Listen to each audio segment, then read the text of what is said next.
8:34, where is the doc? He is right here in the studio with us, as always, on a Tuesday morning.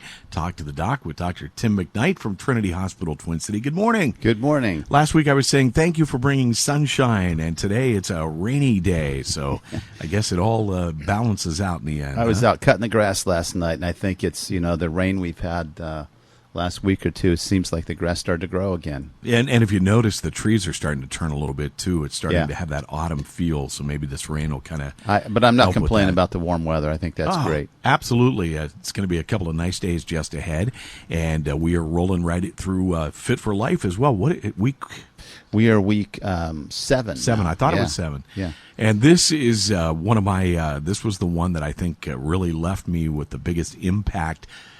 To this day, I don't go to the grocery store or anywhere buying food items without checking those labels. That's the topic tonight, food and the food labels that you see on grocery store shelves. Right. This is applied nutrition. This is after you've had 3 weeks of instruction of foods that are harmful to us, foods that are healthy, and now we're applying all that as we investigate what's on the food label to determine if it's good for us or if it's not. Let's talk about these food labels. This was something that it was mandated several years ago that every item has to have that label on it telling you the ingredients, the calories, the sugars, the sodium, all of the ingredients, and it's so important to understand what that means.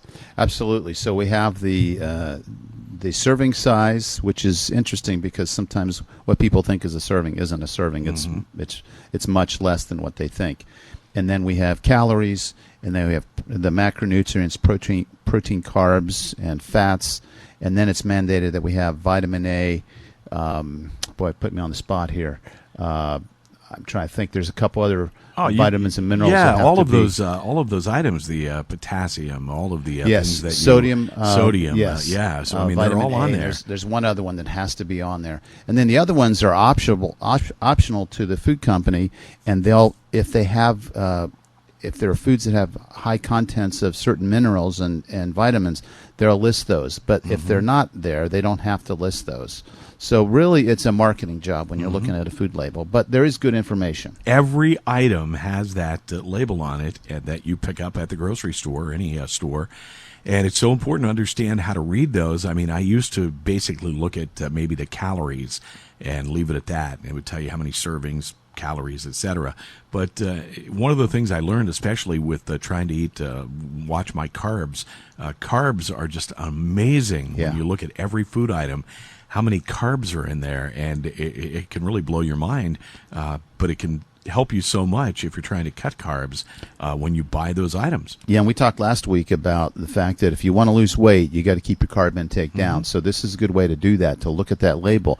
As you remember, we talked about 50 to 75 grams of carbs a day is ideal. So if you start looking at your food labels and adding up how many carbs you have in a given serving, you'll see that you very quickly meet that upper limit. Right. And so you have to be careful, but we also talk about all these sugars in disguise. It's incredible. A natural sugar does not mean it's honey. It could be high fructose corn syrup.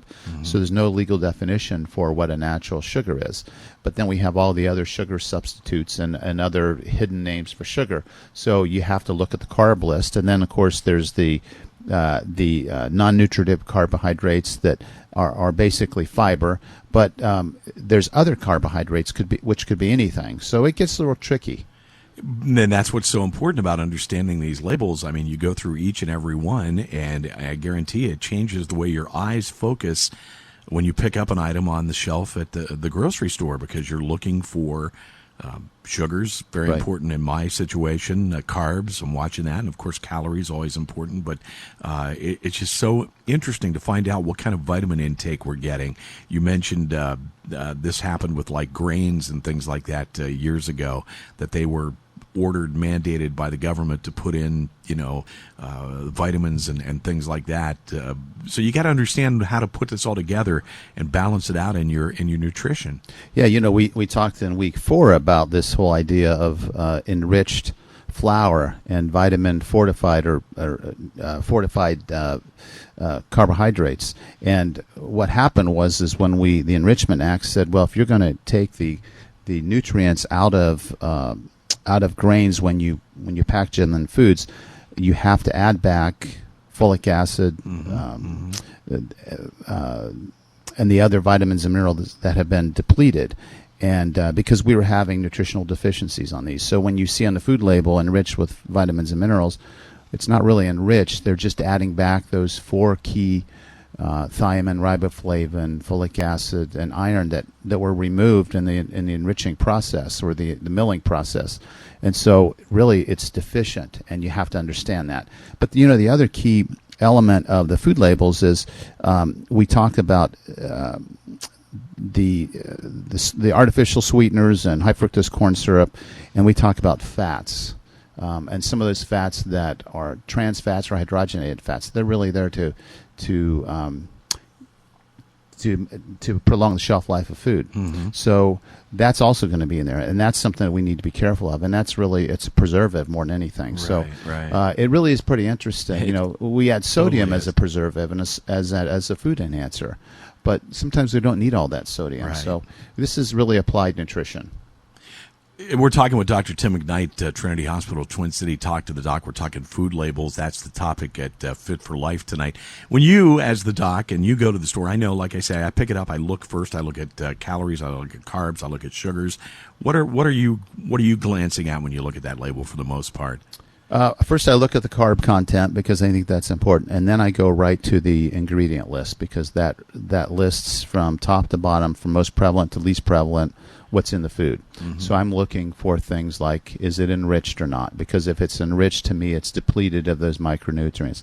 Then I'm looking at hydrogenated or partially hydrogenated fats, which I'm trying to avoid.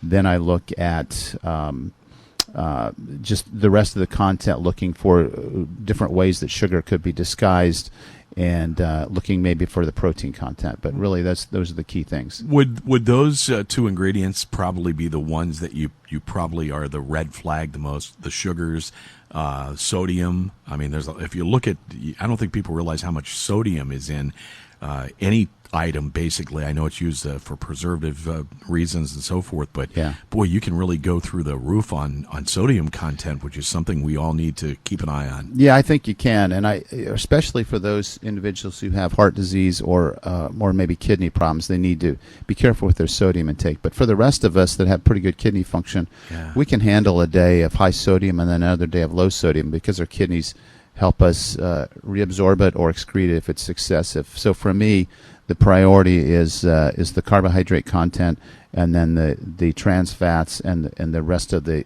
the micronutrients in the food. Food labels, a great topic and an interesting item. I wonder how many people just grab the item off the shelf and don't glance at those food labels. It's so important to understand what is in everything that you buy. Well, you're right, and I just don't think people realize what they're looking for. And I think that's why this was maybe one of your favorites, is because it was so illuminating as to what you should look for. Yeah, it definitely will change the way you do your shopping and the way you look at foods, the way you prepare your foods, what's going in your body, and that's the whole purpose here, is to try to eliminate some of those bad things and maybe go and replace it with something a little more healthier for you.